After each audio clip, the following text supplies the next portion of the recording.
Welcome to Let Me Fix This. Enjoy the video. In this video, I will show you how to replace a Hyundai Elantra car battery. First, prioritize safety by gathering essential tools such as a 12mm wrench, a battery terminal cleaner, and safety glasses. Always ensure your vehicle is completely turned off and the parking brake is firmly engaged before you begin. Locate your car battery, usually found under the hood, and clearly identify both the positive and negative terminals. This initial preparation is crucial for a smooth and safe replacement process. Now let's safely disconnect the old battery. It's absolutely critical to always disconnect the negative terminal first. This prevents any accidental electrical shorts.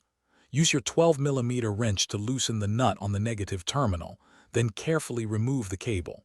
Next, repeat this exact process for the positive terminal. Finally, remove any hold-down clamps or straps that are securing the battery in its tray. This prepares the battery for easy removal. With the old battery out, it's time to install the new one. First, take a moment to clean the battery tray and the terminal clamps thoroughly with a wire brush to ensure good contact. Carefully place your new battery securely into the tray, making sure it fits snugly and is stable. Now, connect the positive terminal first, tightening it firmly with your wrench. Then, connect the negative terminal, ensuring a secure and stable connection for optimal performance. You're almost done. Before wrapping up, double-check all your connections to ensure they are tight and secure. A loose connection can cause issues. For extended battery life, apply a small amount of anti-corrosion grease to both terminals.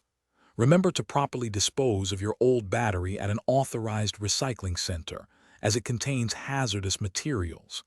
Finally, start your vehicle to confirm that the new battery is functioning correctly and your car is ready to go.